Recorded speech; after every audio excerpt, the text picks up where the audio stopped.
111 साल गुजर जाने के बावजूद टाइटैनिक के मलबे की तलाश क्यों? सबसे बड़ा समुद्री हादसा टाइटैनिक एक अंधेरी रात में एक बर्फानी तोदे यानी आइसबर्ग से टकरा गया था। उस वक्त जहाज पर सवार ज्यादातर मुसाफिर नींद की आगोश में थे। हादसे के वक्त टाइटैनिक 41 किलोमीटर फी घंटा की रफ्तार से इंग्लैंड के शहर साउथहैम्पटन से अमेरिका के शहर न्यूयॉर्क की तरफ बढ़ रहा था और सिर्फ 3 घंटे के अंदर 14 और 15 अप्रैल 1912 की दरमियानी रात टाइटैनिक बहरे ओकियानूस में डूब गया था। वो जहाज जिसके बारे में कहा जाता था कि वो कभी नहीं डूबेगा, न सिर्फ चंद घंटों में समुद्र में गर्क हो गया था बल्कि इस हादसे में 1500 के करीब अफराद भी हलाक हो गए थे। हादसे के बाद ये बहरी जहाज कनाडा से 650 किलोमीटर के फासले पर 3843 मीटर की गहराई में 2 हिस्सों में बंट गया और दोनों हिस्से एक दूसरे से 800 मीटर के फासले पर थे।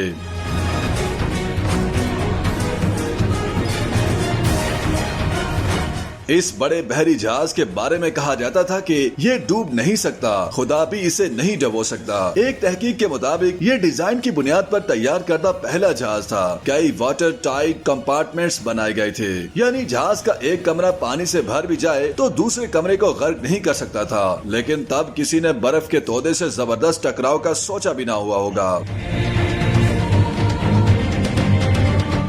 टाइटैनिक हादसे में 1500 के करीब अफराद हलाक हुए, जिसके बाद समुद्री जहाजों के हिफाजती निजाम को बेहतर बनाने की कोशिशें शुरू कर दी गयी। इस हादसे के बाद समुद्री जहाजों की हिफाजत के लिए रडार जैसे आलात की तैयारी भी शुरू की गयी। टाइटैनिक हादसे के बाद बहरी जहाजों में हिफाजती इंतजाम पर जोर दिया गया। टाइटैनिक के हादसे में बहुत से लोग इसलिए मारे गए कि उनके लिए लाइफ बोट्स नहीं थी। प्रोफेसर इल्हो बताते हैं कि ये जहाज कभी नहीं डूब सकता। इस यकीन की वजह से जहाज में सिर्फ आधी लाइफ बोट्स रखी गयी थी।